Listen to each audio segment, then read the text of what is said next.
శ్రీమాత్రే నమః. అందరికీ నమస్కారం అండి. ఈ 2026 సంవత్సరంలో అక్షయ తృతీయ ఏప్రిల్ 19 తారీఖున వచ్చిందా? లేక 20 తారీఖున ఏ రోజున జరుపుకోవాలి? ఈ రోజు నాడు ఏం చేస్తే అక్షయం అవుతుంది? మనకున్న ఆర్థిక సమస్యలన్నీ తీరిపోవాలంటే ఈ రోజు నాడు ఏం చేయాలి? ఈ రోజు నాడు బంగారం, వెండి వంటి విలువైన వస్తువులు కొనలేని వారు వేటిని కొనుక్కొని ఇంటికి తెచ్చుకోవచ్చు. ఈ రోజు నాడు ఏ దానాలు చేయాలి? తృతీయ తిథి ఎప్పటి నుంచి ఎప్పటి వరకు ఉంటుంది అని అన్ని విషయాలు కూడా ఈ వీడియోలో క్లియర్గా తెలుసుకుందామండి. వీడియోని ఎక్కడా కూడా స్కిప్ చేయకుండా లాస్ట్ వరకు చూస్తే కనుక మీకు అన్ని విషయాలు కూడా క్లియర్గా అర్థమవుతాయి. ఇక వీడియోలోకి అయితే వెళ్ళిపోదాం. అక్షయం అంటే ఎప్పటికీ తరగనిది, నాశనం లేనిది, క్షయం కానిది అని అర్థం. ఈ రోజు ఏం చేసినా సరే అది అక్షయం అవుతుందని నమ్ముతూ ఉంటారు. కుబేరుడు సంపదలకు అధిపతి అయింది కూడా ఈ అక్షయ తృతీయ రోజు నాడే. సింహాచలంలో అప్పన్న స్వామి నిజరూప దర్శనం కూడా ఈ అక్షయ తృతీయ రోజు నాడే జరుగుతుందండి. ఇన్ని విశిష్టతలు కలిగి ఉన్న అక్షయ తృతీయ ఈ 2026 సంవత్సరంలో ఎప్పుడు వస్తుంది? తదియాతి ఎప్పటి నుంచి ఎప్పటి వరకు ఉంటుంది ఇప్పుడు తెలుసుకుందామండి.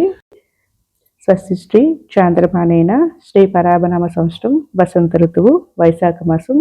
తదియాతిది వచ్చి మనకి ఏప్రిల్ 19 తారీఖు ఆదివారం నాడు మధ్యాహ్నం 1:27 నుంచి మనకి తదియ అనేది ప్రారంభమై ఏప్రిల్ 20 తారీఖు సోమవారం నాడు ఉదయం 11:07 వరకు ఉంటుందండి. హిందూ పంచాంగం ప్రకారం మనకి సూర్యోదయానికి ఏ తిథి అయితే ఉంటుందో ఆ రోజు నాడే మనం ఆచరిస్తాం కాబట్టి ఏప్రిల్ 20 తారీఖు సోమవారం నాడే మనం అక్షయ తృతీయను జరుపుకోవాలండి. ఈ రోజు నక్షత్రం వచ్చి కృతికా నక్షత్రం. వైశాఖ శుద్ధ తదియ రోజు నాడు మనం అక్షయ తృతీయగా జరుపుకుంటామండి. ఈ రోజున బంగారం, వెండి వంటి విలువైన వస్తువులను కొంటే గనక అవి అక్షయముగా ఉంటాయని, అంటే తరగకుండా ఉంటాయని నమ్ముతారు. అయితే ఈ రోజు అప్పు చేసి బంగారం, వెండి వస్తువులను కొంటే గనక ఆ అప్పులు కూడా అక్షయంగానే ఉంటాయని సంగతి చాలా మందికి తెలియదండి. ఈ రోజున బంగారం కొనాలని ఎక్కడా కూడా చెప్పలేదండి. దానికన్నా ఈ పవిత్రమైన రోజు నాడు ఏం దానం చేసినా సరే అది తరగకుండా వృద్ధి చెందుతుందని మన పెద్దలు చెప్తూ ఉంటారు. కాబట్టి మన శక్తి కొలది ఏదో ఒక దానం చేస్తే గనక అది కూడా అక్షయం అవుతుందండి. మత్స్య పురాణం 65వ అధ్యాయంలో సాక్షాత్ పరమశివుడే పార్వతీదేవికి అక్షయ తృతీయ వ్రతం గురించి వివరించినట్లు తెలుస్తుందండి.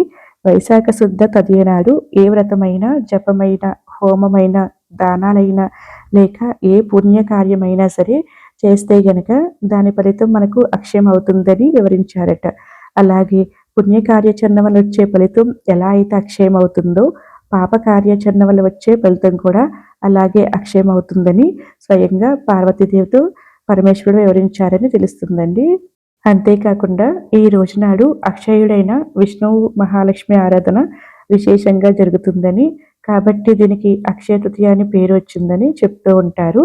అలాగే ఈ రోజు విశేషంగా లక్ష్మీ కుబేరుల పూజను కూడా చాలా మంది ఆచరిస్తూ ఉంటారండి. అంతేకాకుండా ఈ రోజు చాలా మంది లక్ష్మీ కుబేరుల పూజను కూడా ఆచరిస్తూ ఉంటారండి.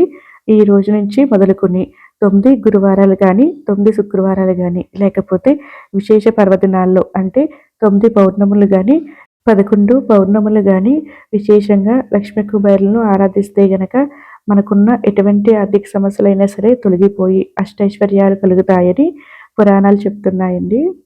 ఎవరైనా తీవ్రమైన ఆర్థిక సమస్యలతో బాధపడేవారు, అలాగే మేము కొంచెం బంగారం అయినా సరే కొనుక్కోలేకపోతున్నాము అని బాధపడేవారు తప్పకుండా ఈ రోజు మొదలుపెట్టి లక్ష్మీ కుబేర పూజను సంవత్సర కాలం పాటు కానీ, లేకపోతే 9 నెలల పాటు కానీ ఆచరించి చూడండి. మీ జీవితంలో చాలా మార్పు అనేది కనిపిస్తుంది. ఎందుకంటే నేను గత 3 సంవత్సరాలుగా ఈ పూజను అయితే ఆచరిస్తూ ఉన్నానండి.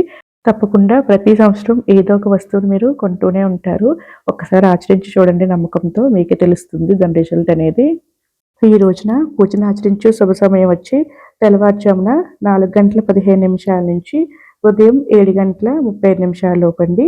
ఆ సమయంలో వీలు కాని వారు తిరిగి ఉదయం 9 గంటల నుంచి ఉదయం 10:36 లోపు పూజను అయితే ఆచరించవచ్చండి. కొంతమంది సాయంత్రం కూడా పూజను అయితే ఆచరిస్తూ ఉంటారండి. సాయంత్రం పూజ ఆచరించడానికి శుభ సమయం వచ్చి సాయంత్రం 5:08 నుంచి 6:45 లోపు అయితే మీరు పూజను అయితే చేసుకోవచ్చండి.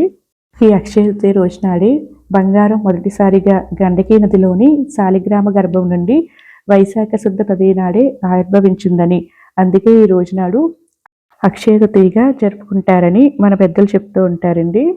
శ్రీ నారద పురాణం ప్రకారం ఈ రోజు చేసే దాన ధర్మాలు అత్యధిక ఫలాన్నిస్తాయని తెలుస్తుందండి.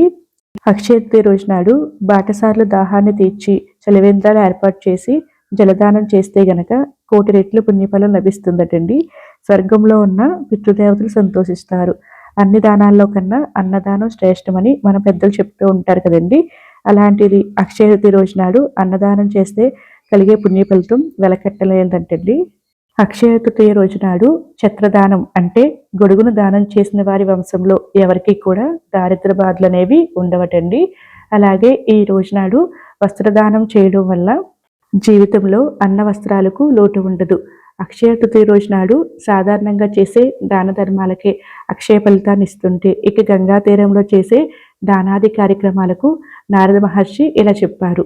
ఎవరైతే అక్షయ తృతీయ రోజు నాడు గంగా తీరంలో వస్త్రాలు ధాన్యం దానం చేస్తారో వారు బంగారు రత్నములతో కూడిన విమానంలో తన పితృదేవులతో కల్పకోటి సహస్రముల కాలము బ్రహ్మలోకమున ప్రకాశిస్తారట. అనంతరం గంగా తీరంలో అత్యంత ధనవంతులైన బ్రాహ్మణుడిగా జన్మించి అంతమున బ్రహ్మజ్ఞానియే ముక్తిని పొందుతారట. గంగా తీరంలో గోదానం స్వర్గప్రాప్తి అని వివరించారు.